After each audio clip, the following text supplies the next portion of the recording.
Ladies and gentlemen, the captain has turned on the fasten seatbelt sign. If you haven't already done so, please make sure the volume of this podcast is set perfectly to your listening enjoyment. Please take your seat, whether that's on the treadmill, car, sofa, or bed, and buckle in for the last trip. My name is Jamie Beebe, and I'll be your tour guide, recreating someone's last days in paradise. On behalf of myself and everyone behind the scenes, please enjoy the Last Trip podcast. And because nobody likes a long flight to get to where they want to be, let's prepare for takeoff.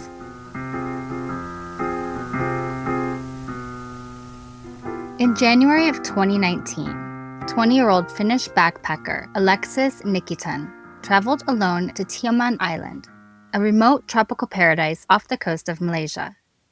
Only days after arriving, he was reportedly planning to hike through the rainforest to a secluded waterfall. But sometime that day, Aleksis disappeared. Back at the home where he was staying, his belongings were left behind, including his passport and wallet.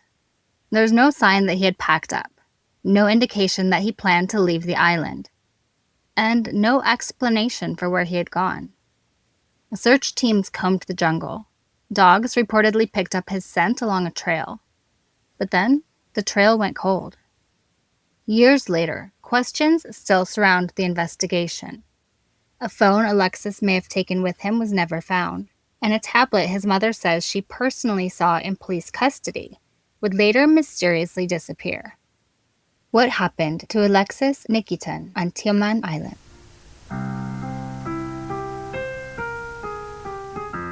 I have to admit, before researching Aleksis' story, I had never really heard of Tioman Island, which is actually kind of crazy to me because Tioman is not that far from Singapore, and my husband is from Singapore, so I've been there several times. But somehow Tioman has completely escaped my radar. Well, now that I know more about it, I completely understand why someone like Aleksis would have wanted to go back. Tioman Island, or Pulau Tioman, is a small mountainous island sitting in the South China Sea off the east coast of peninsular Malaysia. And when you look at photographs of it, it's exactly what you'd picture when someone says tropical island. Clear turquoise water, beaches tucked underneath enormous green mountains, little villages pressed between the coastline and the dense rainforest. Now, it looks beautiful, and it looks a little wild. I think that's an important distinction when we're talking about Aleksis' disappearance. Because Tioman isn't a heavily developed resort island where every inch is covered with hotels and roads. Much of the interior is still thick tropical rainforest, and many of the villages are scattered along the coastline and traditionally connected either by boat or jungle trail. Tekek is the largest and most developed village, but once you move away from it, Tioman can feel much more isolated. Now, there are 7 main villages around the island, including Tekek, Selong, Paya, Genting, and Wara, and I probably pronounced all of those wrong. But that geography helps explain why Aleksis' case is so difficult. On a map, the distances don't necessarily look enormous, but you can't always draw a straight line between 2 places on Tioman and assume you can just walk there. There are mountains, jungle, waterways, and foot trails. In many cases, taking a boat from one village to another is far more practical than trying to cross the interior of the island on foot. Now, Tioman itself covers about 136 square kilometers and is part of the Tioman Island Marine Park. It's a sparsely populated island compared with the number of visitors who pass through during tourist season. And tourism there is huge, especially for scuba diving. The water is warm with generally good visibility, and underneath the surface, you'll find everything from gorgonian sea fans and staghorn corals to sea sponges, nudibranches, reef fish, and turtles. And the wreck diving is especially interesting. There are multiple wreck sites around Tioman.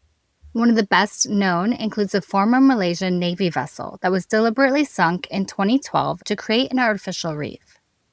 And nearby are 2 Thai fishing vessels sitting beneath the water that are now inhabited by marine life. So the island attracts people who are more into backpacking and diving than shopping malls and luxury hotels.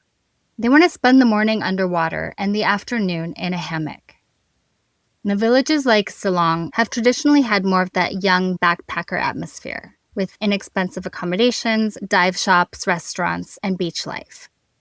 But a large portion of the island remains covered in tropical rainforest.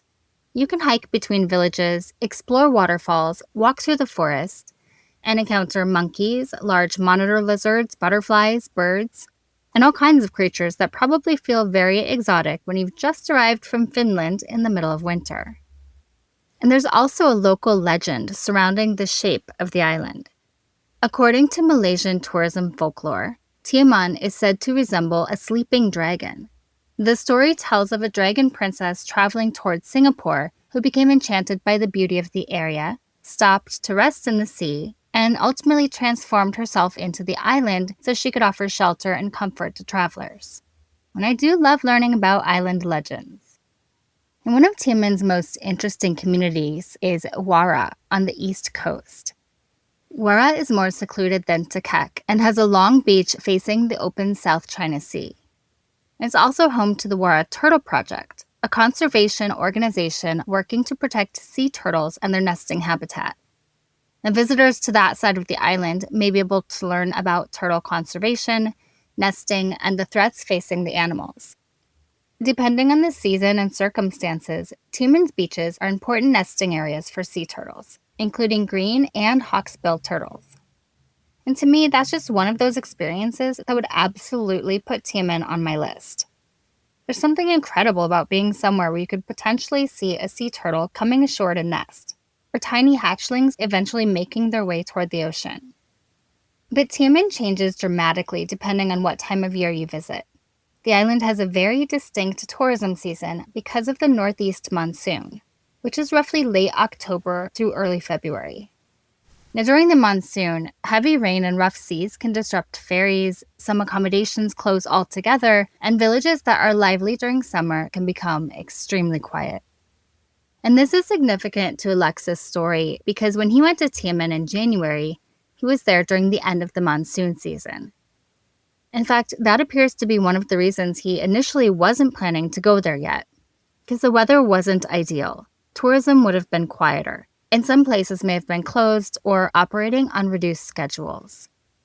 His original idea was to go to Thailand first and return to Tioman later, but something changed, and instead he went directly to the island. Less tourists can sound wonderful when you're a traveler, but there is another side to that. Fewer tourists means fewer witnesses. Reduced ferry schedules means fewer ways off the island. Closed businesses means fewer people moving around. And bad weather can make searching difficult if something goes wrong. But it does sound idyllic. And maybe that's what makes Aleksis' disappearance feel even more unsettling. Because he didn't disappear somewhere that was supposed to feel obviously dangerous. He disappeared in paradise. A place where backpackers come to dive and make friends. A place where people sleep in inexpensive chalets and spend their days barefoot on the beach. A place where a stranger might become your drinking buddy, your diving partner, or the person whose couch you sleep on that night. There is an informality to the island life that can be incredibly freeing, but it also means travelers sometimes let down their guard. You meet someone and you trust them faster than you would at home. Someone offers a ride, you take it. Someone says they know a waterfall tourists don't usually visit, you follow them. Someone offers you a place to stay, you think, why not?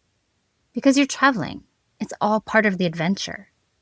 And 99% of the time, those decisions become the stories you tell for the rest of your life. But there's that 1% where something can go wrong.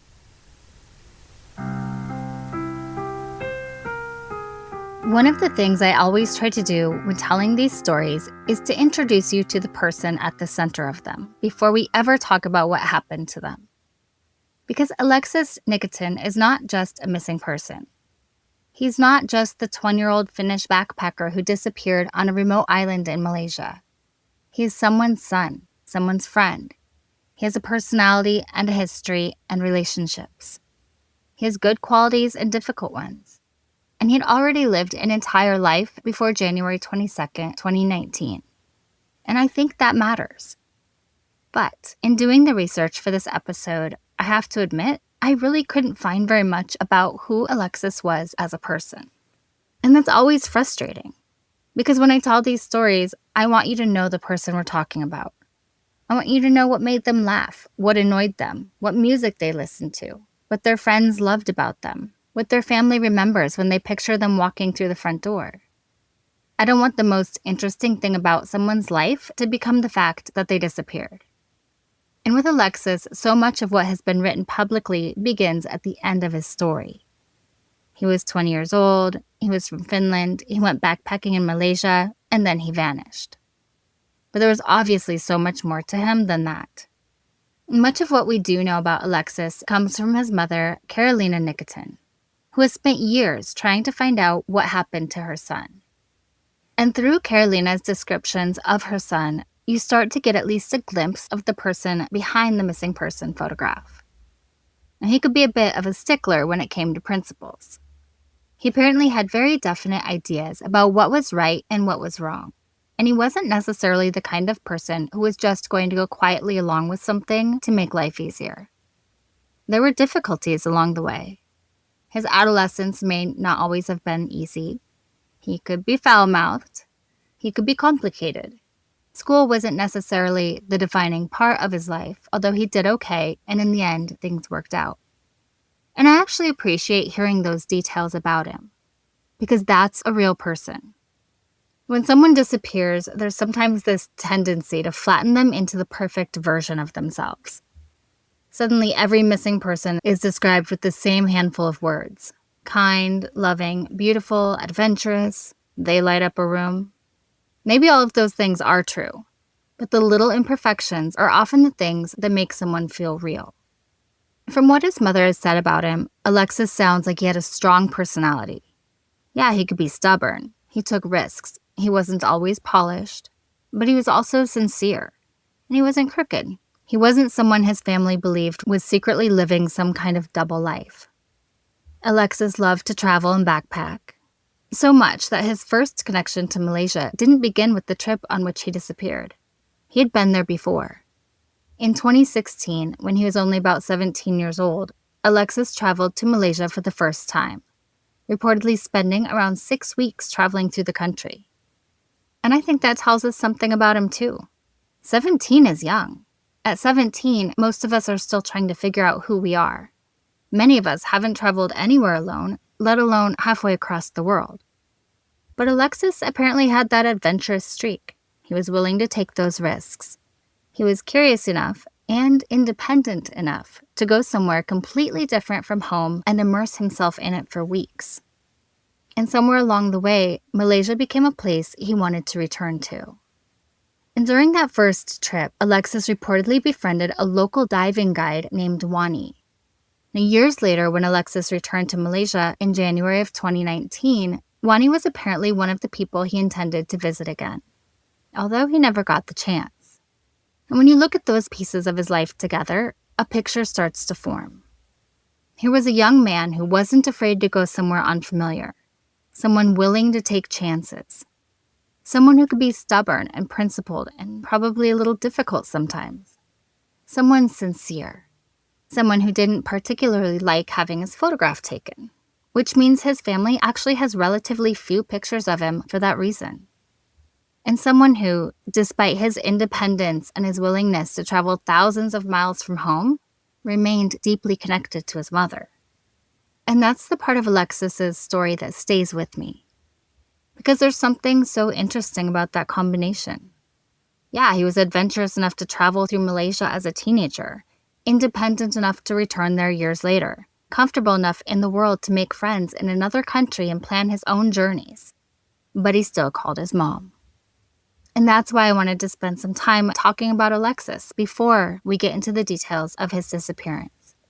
Because from this point forward, the story becomes a mystery. It becomes about timelines and surveillance footage and search dogs, and about a young man who walked out one day on a tropical island and seemingly vanished.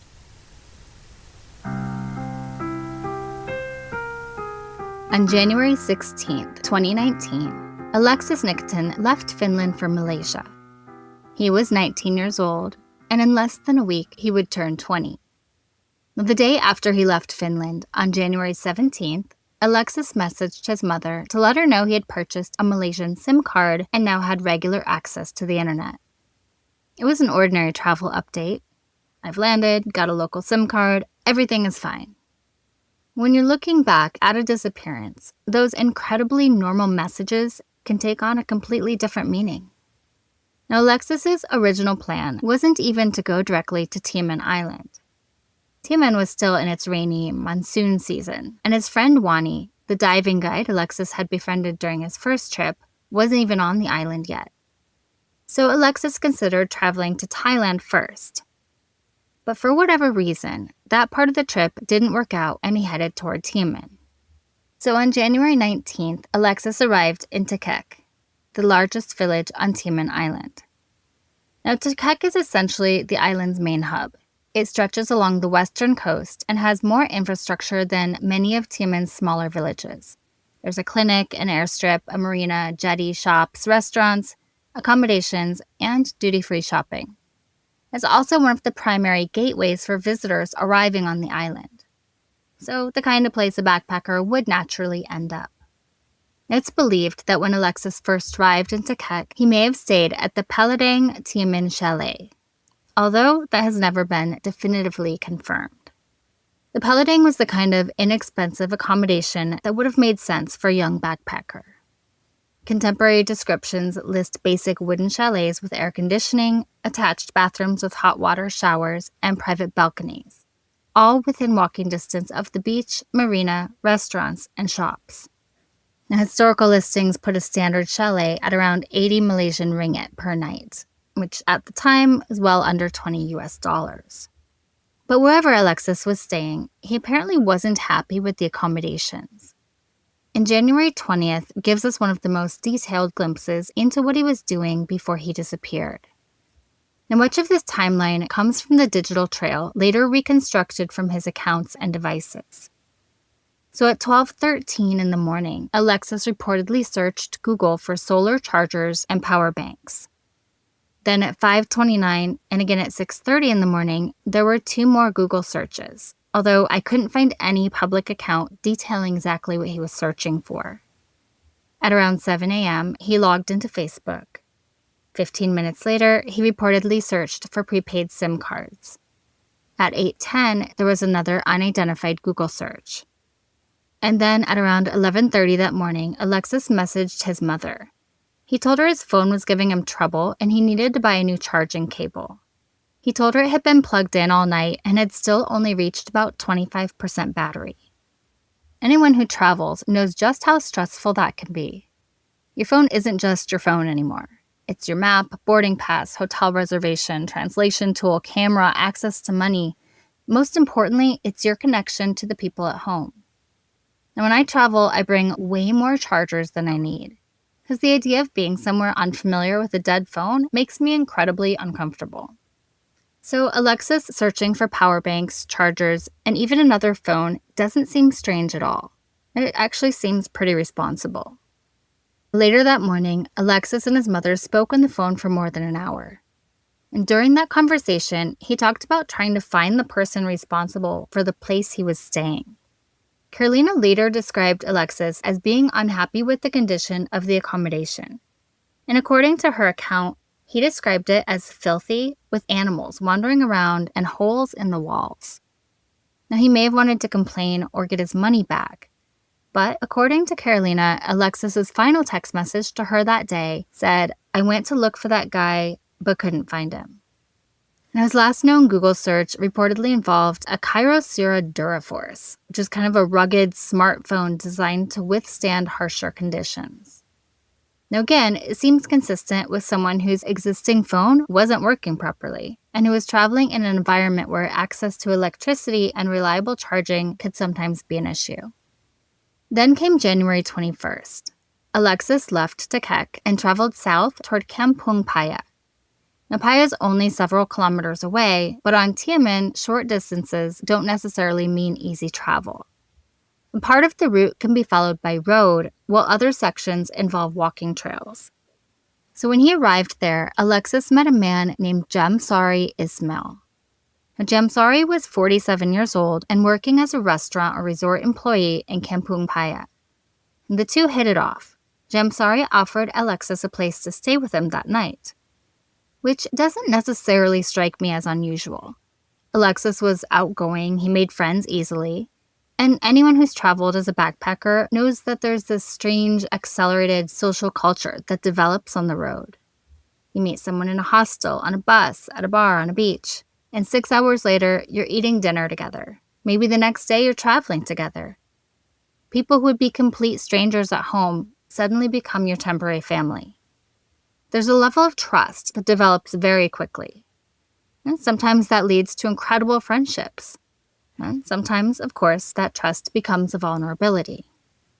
But according to reports, the two spent time together that evening and Aleksis stayed the night. But something else happened on January 21st that would become significant later. Carolina messaged her son, and Aleksis didn't answer. And that was unusual. And by all accounts, the two were very close, and Aleksis had been communicating with his mother regularly. And of course, there was an innocent explanation available. His phone had been having problems. The battery wasn't charging properly. Maybe the connection wasn't working. Maybe he simply didn't see the message. Except Aleksis was apparently still communicating with other people. He remained in contact with Wani, and according to his mother, he also called a friend in Finland. So, for reasons we still don't understand, Aleksis appears to have stopped responding specifically to his mother's messages. And that evening, Aleksis communicated with Wani about his plans. He was considering going south toward Mukut and visiting the Kampung Asa waterfall, discussing whether he would hike or possibly take a water taxi instead. The Kampung Asa waterfall is on the southern part of Tioman near the village of Mukut. It wasn't simply a matter of walking down the road from Paya. Reaching Mukut by land could take days, which was why searchers later used boats to access the area near the waterfall. Now, apparently Wani had concerns about Aleksis being on Tioman alone, and he encouraged Aleksis not to travel alone through Takek and Paya and had wanted him to stay with him on the mainland instead. Although Wani lived in Selang in the northern part of Tioman, he was working on the mainland when Aleksis arrived. So the friend Aleksis had originally hoped to see wasn't actually there, but they were keeping in contact. So instead, Aleksis found himself staying with a man he had met only hours earlier. And that's when we get to January 22nd, Alexis's 20th birthday. And this is where the clear timeline begins to disappear. Sometime between approximately 7 and 8:30 that morning, Aleksis was captured by a surveillance camera at the resort in Kampung Paya. And this is the last confirmed sighting of him. Police later said Aleksis was wearing a black shirt and long pants, but they also made a claim that would create questions for years afterward. The police chief told Malaysian media that investigators were looking into why Aleksis appeared to try to avoid the CCTV camera. Now, according to police, he raised his hand in a way they interpreted as an attempt to block the camera's view. Now, I want to be careful with that detail, because he raised his hand near a camera and he was deliberately trying to conceal his identity are not necessarily the same thing. And Alexis's mother strongly disputes the police interpretation. Carolina thought that if Aleksis truly wanted to avoid being seen by the camera, he would have simply stepped out of its view. Instead, she believes the footage shows the opposite, that her son's face is visible. Without seeing the full surveillance video, not just a still image, it's difficult for any of us to know what that gesture actually meant. Maybe he was shielding his face. Maybe he saw the camera. Maybe he was blocking the sun. Maybe he was brushing something away. We simply don't know. What we do know is that sometime that morning, Aleksis was alive and walking through Kampung Paya. And then he seemingly vanished. And when Jamsari returned home from work later that day, Aleksis was gone. But Alexis's documents and belongings were still there. Malaysian authorities initially reported that Aleksis had asked Jamsari for directions to the Asa waterfall, and that the men had actually planned to meet near the waterfall. Other reports described Aleksis as having promised to meet Jamsari there for a recreational outing. When Aleksis didn't appear, Jamsari reportedly searched for him but couldn't find him. And this is one of the parts of the story that I find confusing, because that trip wasn't a quick walk around the corner. Mukut itself was far enough away that search officials later used boats to reach the area, rather than traveling overland. So what exactly was the plan? Were Aleksis and Jamsari supposed to travel separately? Was Aleksis going ahead because Jamsari had to work? Were they really planning to meet at the waterfall at all? Or was that simply a misunderstanding that became part of the early reporting? And if Aleksis left virtually all of his possessions at Jamsari's home, what did Jamsari believe Aleksis was doing? Was he expecting him back that evening? When did it become clear that something was wrong? Now, those questions matter because of what happened next, or rather, because of what didn't happen next. Aleksis wasn't immediately reported missing. That same day, January 22nd, Carolina sent her son another message. Again, no response.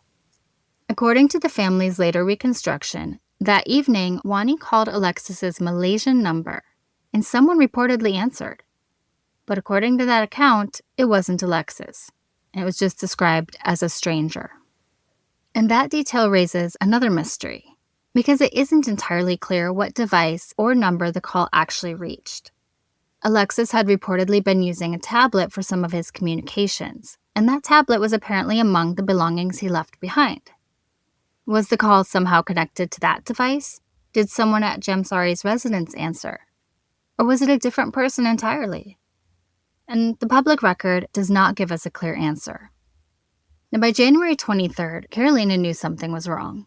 She gained access to Alexis's Facebook account and began doing what so many families of missing travelers find themselves doing. She started investigating. She contacted people herself. She messaged anyone she could find who appeared to have connections to Tioman Island. She reached out to Wani. She tried to reconstruct the movements of her own son from thousands of miles away. On January 25th, Carolina contacted Finland's Ministry for Foreign Affairs and notified the Finnish embassy in Kuala Lumpur to report Aleksis missing. On the morning of January 26th, she received something from Malaysia that must have made the situation terrifyingly real. Photographs. Pictures of the belongings Aleksis had left behind. The photos were of jeans with a belt, a passport partially visible inside the pocket, combat boots, swim trunks, a towel, and a tablet. The kinds of things you would expect someone to take with them if they were leaving. The fact that Alexis's passport and wallet were in the pocket of his pants among the belongings left behind was extremely unusual to his mom, who said he was very particular about bringing those with him everywhere he went. The only personal items apparently missing were an older mobile phone and a multi-tool. Now, that afternoon, January 26th, Jamsari filed a missing person report with police. And that was 4 days after Aleksis had last been seen. And I think it's fair to ask why it took so long. It doesn't mean Jamsari had anything to do with Alexis's disappearance. There are cultural differences. There could be misunderstandings between travelers and locals. Maybe Jamsari assumed Aleksis had gone hiking. Maybe he thought he had met someone else. Maybe he expected him to return. But 4 days is a long time, especially when the person you're waiting for is a foreign traveler you met only the day before, and his passport, wallet, and belongings are still sitting in your home. Now, also on January 26th, Wani shared information about Alexis's disappearance on his Facebook page. And according to later researchers who examined the comments on that post, there were suggestions that Aleksis may not have been the first visitor to disappear on Tioman. But I want to be clear here, though. Online comments are not evidence that cases are connected, and they certainly aren't evidence of some larger pattern. But when a family is searching for someone, comments like that are inevitably going to raise questions. The formal search intensified quickly after the police report on January 26th, the large operation continuing the following morning. Now, by January 27th, approximately 41 people, including police, firefighters, civil defense personnel, local residents, and tracker dog teams, were searching areas around Kampung Paya toward Kampung Genting. Teams traveled by boat toward Mukut and the Asa waterfall. they searched the terrain Aleksis may have traveled through. And eventually, the dogs found something. A scent. A trail. On January 30th, Malaysian authorities announced that canine tracker dogs had picked up Alexis' scent along a path investigators believed he may have used before disappearing. So search teams concentrated on that route. But they found nothing. No definitive evidence explaining where he had gone. And after days of searching without answers, they brought in a bomo, which is a traditional Malay spiritual practitioner. He was brought into the effort after conventional search leads reached a dead end. But still, nothing. The prevailing possibility from Malaysian authorities appeared to be that Aleksis had ventured into the jungle and suffered some kind of accident. And on the surface, that's an understandable theory. Tioman is covered in dense tropical rainforest. The terrain can be difficult. Waterfalls, rivers, steep ground, isolated jungle trails, all of it can be dangerous. A solo traveler can become injured, can become disoriented. He can fall somewhere searchers don't see him. But there is one fact that makes that explanation difficult for Alexis' family. It's that he left almost everything behind. His passport, wallet, and boots. Aleksis had bought provisions for a planned rainforest excursion toward the Kampung Asa waterfalls.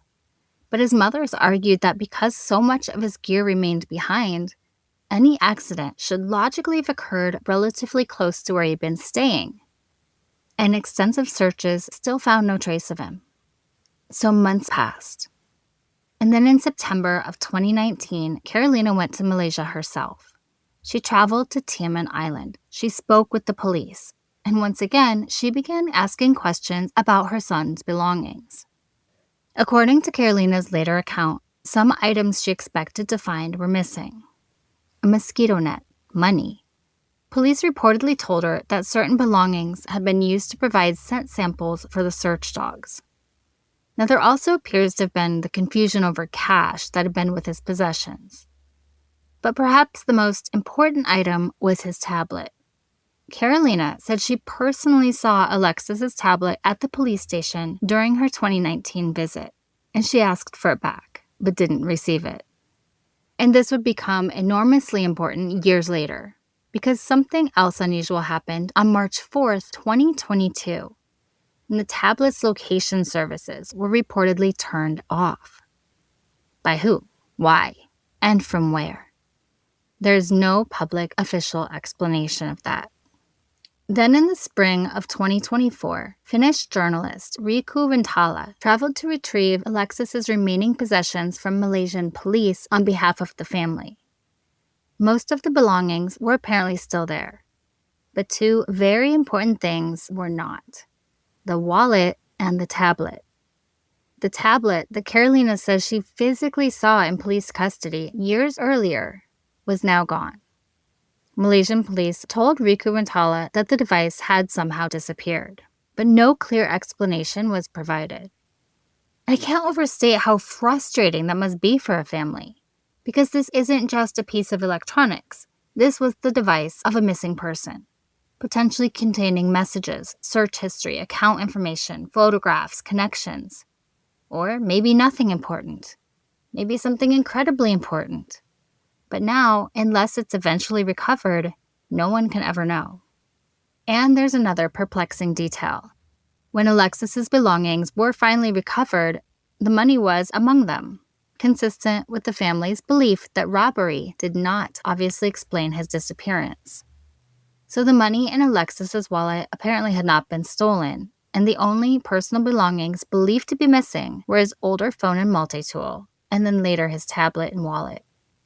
And all these years later, that is essentially where the case remains. Aleksis walked through Kampung Paya on the morning of January 22nd, 2019. It was his 20th birthday. A camera captured him sometime between 7 and 8:30 in the morning. And then after that, nothing. Carolina has been openly critical of how the investigation was handled and has said that the family often felt they were left to search for answers themselves. And just imagine that for a moment. Your son disappears in another country. You're thousands of miles away. And instead of simply being his mother, being allowed to grieve or hope or wait for someone to call and tell you they found him. You have to become the investigator. You log into his accounts. You message strangers. You reconstruct his Google searches. You track down the people he spoke to. You fly across the world. You walk the island where your son disappeared. You stand inside a police station looking at the clothes he left behind, and then you go home without him. And Alexis's mother has never stopped looking for answers. And now, more than 7 years later, we still don't know where Aleksis Nikitin went, or what happened to him.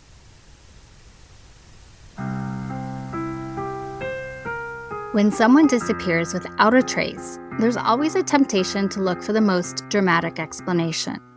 A secret, a crime, a dangerous stranger, something hidden in the jungle.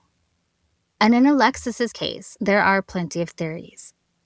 But there are also frustratingly few facts which tell us which direction to look. Did Aleksis suffer some kind of accident? Did he encounter someone who harmed him? Did he stumble across something he wasn't supposed to see?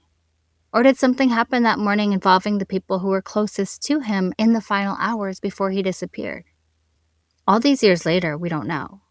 And I think the place you naturally have to start with is the last person known to have spent significant time with Aleksis, Jamsari Ismail. Now, I want to say right away that there's no public evidence that Jamsari was responsible for Alexis's disappearance. He has not been publicly identified as a suspect. And Malaysian police have repeatedly said they do not suspect foul play in the case. But I also think it is completely fair to scrutinize the timeline surrounding him. Because sometimes the last person to see someone alive is also the person who knows the most about what happened next. Jamsari met Aleksis on January 21st. They hit it off quickly. Aleksis stayed at his place, they spent the evening together, and the next morning, on January 22nd, Alexis's 20th birthday, Aleksis disappeared. His belongings remained at Jamsari's residence. Yet Jamsari did not file a missing person report until January 26th, 4 days later. Now that delay has always bothered me. Again, there could be an innocent explanation. Maybe Jamsari genuinely believed Aleksis was hiking. Maybe Aleksis told him he would be gone for several days. Maybe there was a miscommunication. Maybe Jamsari simply didn't understand how unusual it was for Aleksis to disappear without contacting anyone. But I keep coming back to the belongings. If someone you met yesterday leaves their passport, wallet, and practically everything they own inside your home and then fails to return for 4 days, at what point do you become concerned? Now, after Aleksis was reported missing, investigators apparently questioned Jamsari extensively. And according to what Jamsari later told Alexis's mother, he was detained by police from January 29th until February 13th. Now, Jamsari also allegedly told Carolina that police beat him during that detention. But I've not found a public police record independently confirming that allegation. According to accounts of the family's investigation, police initially indicated that Jamsari had only been held for a matter of days, but later reportedly acknowledged that the detention had lasted approximately 2 weeks. And after his release, Jamsari lost his job. And that raises obvious questions. Why was he held so long? Was he considered a person of interest? Were police simply trying to establish Alexis's final movements? Did investigators believe Jamsari knew more than he was saying? Or was his detention simply part of an aggressive investigation that ultimately produced nothing? Without the police files, I don't think it's responsible to assume that being detained means Jamsari was involved. But I also don't think it should be ignored, because a 2-week detention is significant, especially in a case that authorities later characterized publicly as one in which they did not suspect foul play. So then there is another theory, one that became more interesting to Alexis's family because of something that happened on Tioman Island years earlier. In October of 2020, according to the family's account, a British private investigator contacted Carolina while looking into the death of another British traveler on Tioman, and his name was Gareth Huntley. Gareth was 34 years old and had been volunteering with the Turtle Conservation Project on the island when he disappeared in May of 2014. On the morning of May 27th, Gareth told friends that he was going on what was supposed to be a relatively short hike to a waterfall. He planned to return that afternoon, but never did. His disappearance triggered an increasingly public search after his family criticized the initial response from authorities and appealed for more help. And just over a week later, his body was discovered close to the turtle conservation project where Gareth had been staying. DNA testing confirmed it was him. Official reporting at the time focused on the fact that Gareth had set out alone toward a waterfall and never returned. There were later rumors and allegations surrounding his death, including reports that Malaysian police investigated claims that he may have been involved in an altercation before he died. Those claims were described by police themselves as rumors that they were looking into, but I still haven't found reliable evidence establishing that Gareth was murdered. But you can understand why Gareth's case would immediately get Carolina's attention. Another foreign traveler, another man alone on Tioman Island, another trip involving a jungle waterfall, and another disappearance. Now there are important differences. Gareth's body was eventually found. Alex's has not. They disappeared 5 years apart, and there's no evidence that their cases are connected. But when you're the mother of a missing child and someone tells you there may have been another mysterious disappearance or death on the same relatively small island, of course you're going to pay attention. One theory that has circulated is that Aleksis may have stumbled across some kind of illegal activity in the jungle. There have been claims that Gareth Huntley was hiking near an area associated with a cannabis plantation. And I've not been able to independently confirm that through reliable reports, so I want to be very careful with it. But it has become part of the speculation surrounding Aleksis as well. And Aleksis reportedly used cannabis, and he was planning to go toward a waterfall. So the theory goes like this. What if Aleksis went into the jungle looking for marijuana? Or what if he simply wandered into an area where something illegal was happening? A plantation, a drug operation, something people don't want a foreign tourist seeing. And if someone caught him there, could that have led to a confrontation? Now, it's a compelling theory. Almost too compelling. But there is a problem. We have no evidence that Aleksis actually entered a cannabis plantation. We don't even know for certain where he went after the surveillance footage was recorded that morning. So while I think the theory is worth mentioning, I wouldn't put it near the top of my list without more information. And then inevitably there's the question people always ask when multiple strange cases occur in the same place. Could there be a serial killer on Tioman Island? Honestly, no, I don't think so. Although anything is possible, but there's simply no credible evidence I'm aware of supporting the existence of a serial killer targeting tourists on Tioman Island. The fact that multiple people have disappeared or died on an island over a long period of years does not automatically mean those cases are connected. People hike alone, people swim, people dive, people encounter rough terrain and unpredictable weather, and accidents happen. But I understand why the idea comes up. Because Aleksis did not simply get lost and call for help. He vanished. No body, no remains, no clothing, no confirmed sightings, no phone. And when you have that complete absence of evidence, almost every theory stays alive.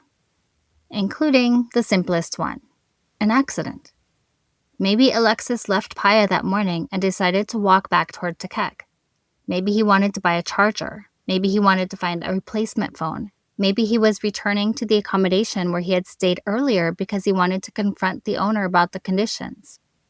If he traveled back toward Tekek, one possible theory is that he somehow ended up in or near the Tekek River. The river and waterways near the village would have been close to some of the areas where Aleksis had previously stayed. Could he have fallen? Could he have been injured? Could he have drowned? Of course, it's possible. But once again, we have the same problem. Then where is he? Where are his remains? Where is his phone? Search teams combed many parts of the island, but the search never produced a body or a definitive location. Malaysian authorities continued to publicly say they did not suspect foul play. Could Aleksis have left intentionally to start a new life? Well, I think that's unlikely. His passport was left behind. His wallet was left behind. His boots and other belongings were left behind. Also, he had plans. He had a future itinerary. Carolina has said that Aleksis had a plane ticket to leave Malaysia on March 23rd. That doesn't mean something couldn't have changed. People sometimes make spontaneous decisions.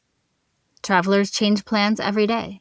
But abandoning your passport while traveling internationally is different. Leaving your wallet is different. Leaving almost everything you own at the home of a man you met the previous day is different. And Aleksis was close to his mother. He had been communicating with her regularly. Just 2 days before he disappeared, they had spoken for more than an hour.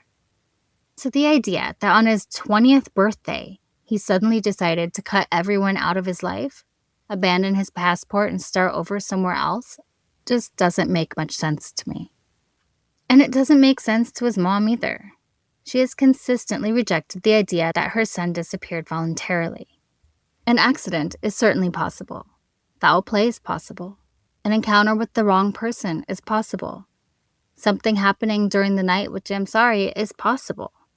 Aleksis stumbling into a dangerous situation anywhere on the island is possible. But we simply don't have the missing piece that allows any one of those theories to rise above the others. To me, the biggest question isn't necessarily which theory is the most dramatic. It's much simpler. Where did Aleksis go after the surveillance camera captured him? Did he turn toward the jungle? Did he turn toward the water? Did he head back toward Takek? Did someone pick him up? Did he meet someone? Because once we know the answer to that question, I think the entire case changes. And there may be someone who already knows, someone who saw Aleksis walking that morning, someone who gave him a ride, someone who passed him on a trail, someone who saw him get into a boat, someone who heard an argument, someone who remembers a young Finnish traveler asking for directions on January 22nd, 2019. Or perhaps someone who has spent the last 7 years knowing exactly what happened.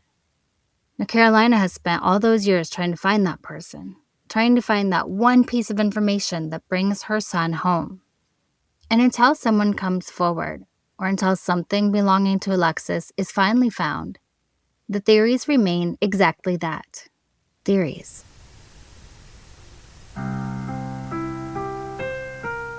So after spending all this time researching Tioman Island and Alexis's disappearance, the obvious question is, would I go there? And yes, I absolutely would. Tioman looks beautiful. I would go diving, snorkeling, visit the Turtle Conservation Project. I would probably spend way too much time trying to find monkeys and monitor lizards. And I would definitely want to hike through the rainforest to one of the waterfalls. But I think Alexis's story is also a reminder that traveling somewhere that feels like paradise doesn't mean you can completely let your guard down. And I say that as someone who loves traveling to islands. There's something psychologically different about being on an island. You arrive, see the turquoise water and palm trees and everyone walking around in flip-flops, and immediately you relax. You're not in a big city, you're not surrounded by millions of strangers. There's no intimidating subway system. There's no traffic. You're on an island. How dangerous could it possibly be? Now, Malaysia is currently rated Level 1, exercise normal precautions, by the U.S. State Department. The heightened warning for Malaysian islands applies specifically to islands and maritime areas off eastern Sabah on the other side of the country because of kidnapping risks. That warning does not apply to Tioman, which sits off peninsular Malaysia. So I don't want anyone listening to Alexis's story and coming away with the impression that Tioman itself is officially considered an especially dangerous destination, because it isn't. But there is a difference between a place being generally safe and a traveler being invulnerable. And I think one of the biggest dangers on Tioman may actually be the environment itself. This is not an island where I would recommend wandering into the jungle alone without telling anyone where you're going. It's because Tioman is genuinely wild. You have dense tropical rainforest, mountainous terrain, rivers, waterfalls, jungle trails, heat, humidity, sudden rain, and areas where phone service may not be reliable. Malaysia's northeast monsoon generally runs from November through March, bringing heavy rain and strong waves. Some resorts close for the season. Ferry schedules can be disrupted by weather. So my first piece of advice would be incredibly simple. Go at the right time of the year. If you're dreaming about crystal clear water, snorkeling, and hopping between villages by boat, I personally wouldn't choose the middle of monsoon season unless I had a very specific reason. Because being stranded somewhere due to weather isn't nearly as romantic as it sounds. And if you are traveling during the rainy season, I would build flexibility into your plans. Don't schedule your international flight home 6 hours after the last possible ferry off the island. Check the weather, check the ferry, and then check them both again. Because on an island, the ocean ultimately makes the schedule. The next thing I would do, and this is probably the biggest lesson I take from Alexis's story, is tell someone where I'm going, especially if I'm hiking. I mean actually telling someone. I'm leaving at 9, I'm taking this trail, I'm going to this waterfall, I expect to be back around 3. If you don't hear from me by 6, something is very wrong. Send that information to someone at home, send it to the hotel, send it to the person you're traveling with, drop a pin if you can. Share your live location while you have service. And if you change your plans, tell someone. Because when Aleksis disappeared, one of the enormous problems investigators faced was that nobody seemed to know exactly where he had gone. Was he going to Makut? Was he going to the Asa waterfall? Was he walking back toward Takek? Was he taking a boat? Was he meeting Jamsari later? Was he going to buy something? Every possibility creates an entirely different search area. And when someone goes missing, hours matter. You don't want search teams spending the first day trying to figure out which direction you walked. And personally, if I were hiking through Tioman's jungle, I would also go with a guide or at least another person. I know, that's not always the cool backpacker thing to do. When you're 20 years old, traveling alone, you want freedom. You don't necessarily want an organized tour. You want to find the waterfall yourself. I totally understand that. But there are certain environments where I think having another person with you is worth sacrificing a little spontaneity. Because you don't have to be lost for something to go wrong. You can slip, you can fall, you can injure your ankle, you can become dehydrated, your phone can die, you can encounter unexpectedly high water after heavy rain. And suddenly, a 2-hour adventure becomes an emergency. And if you're alone, nobody even knows you need help. And then there's your phone. Aleksis was having problems charging his phone before he disappeared. He was searching for chargers, power banks, possibly even a replacement phone. And when I read that, I immediately thought, this is exactly why I travel with multiple chargers. I would never go hiking on an island with my phone at 25%. I would have a fully charged phone, a power bank, probably 2 power banks because I'm neurotic, and I would download an offline map before leaving. I would also carry water, some food, insect repellent, sunscreen, a small first aid kit, and a flashlight. Especially if you're planning to be back before dark. Because those are exactly the trips where you don't bring a flashlight and then suddenly you're not back before dark. Another thing I would be careful about is transportation between villages. Part of the appeal of Tioman is that boats and sea taxis are a normal way to get around, and I would absolutely use them. But I would use established operators whenever possible. I'd ask my hotel or resort who they recommend. I'd find out when the last boat is returning. I'd confirm the price before leaving. And I would make sure someone knew which village I was heading toward. And the same applies to scooters. I know myself. I arrive somewhere tropical, see scooters lined up for rent, and immediately think, this is going to be amazing. And then I remember that I'm actually terrible on a scooter. Malaysia has significant road safety risks, particularly involving motorcycles. An official U.S. travel guidance warns travelers to be cautious around motorbike traffic. On Tioman, roads are more limited than on the mainland, but I still wouldn't treat renting a scooter like renting a beach cruiser. You wear a helmet, don't drink and drive, and if you've never ridden one before, a vacation on an unfamiliar island is probably not the ideal place to teach yourself. And then there's the ocean. Tioman is famous for diving and snorkeling, but beautiful water can be deceptive. Conditions change, currents change, weather moves in, visibility changes. If you're diving, use a reputable dive operator. If you're snorkeling, don't assume that because you're close to shore, nothing can happen. And if someone local tells you the sea is too rough that day, you listen to them. You can always snorkel tomorrow. I would also say something about meeting people while traveling alone, because this is complicated. Some of my favorite memories from traveling have come from strangers. People I've met at hotels, bars, trails, restaurants. People who told me about somewhere I never would have found on my own. And I would never tell people not to talk to strangers when they travel. That would eliminate one of the best parts of traveling. But there is a difference between being friendly and making yourself completely dependent on someone you've known for 3 hours. Aleksis met Jamsari and apparently stayed the night that same night. That certainly doesn't mean Jamsari harmed him. But as a general travel safety rule, if I meet someone and spontaneously decide to stay at their home, I would tell someone exactly where I was. I would send the address. I would send the person's name. I might even casually take a photo together and send that to someone. Not because I'm assuming this new person is dangerous, but because nobody at home should have to reconstruct my night through Facebook messages if I suddenly disappear. And this is especially important for solo travelers. You can still be spontaneous. You can still make friends. You can still say yes to unexpected experiences. Just leave breadcrumbs. Digital breadcrumbs. Tell someone where you're sleeping. Tell someone who you're with. And keep your passport and money secure. Because that's another detail of Alexis's case that really stands out to me. His passport and wallet were left behind. And personally, I would not carry my passport everywhere on an island if I had a secure place to leave it. But I would leave it locked somewhere safe. And I would have photographs of my passport and important documents stored securely online. I would also keep some emergency money separate from my main wallet.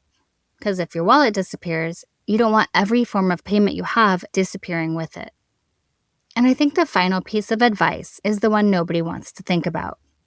Have a plan for what happens if you stop communicating.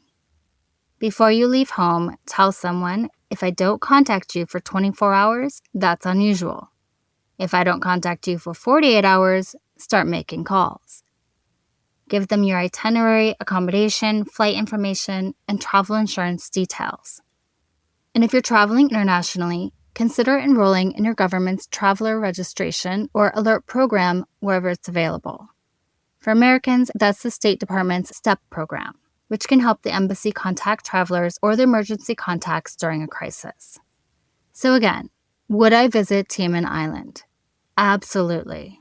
Because I don't believe the lesson from cases like Alexis's is that we should stop exploring the world. I think the lesson is that adventure and caution can exist at the same time. You can go off the beaten path. You can take risks. You can talk to strangers.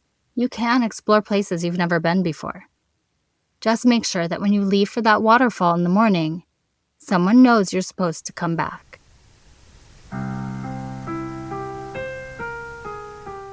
More than 7 years have passed since Aleksis Nikitin disappeared on Tioman Island on his 20th birthday. To this day, we still don't know what happened after Aleksis was last captured on surveillance footage on the morning of January 22, 2019. If you were on Tioman Island at the time, knew Aleksis, or have any credible information about his disappearance, please contact the appropriate authorities. Because somewhere out there, someone may know something. And after all these years, Alexis's family deserves answers. Until then, the question remains. What happened to Aleksis Nikitin on his last trip?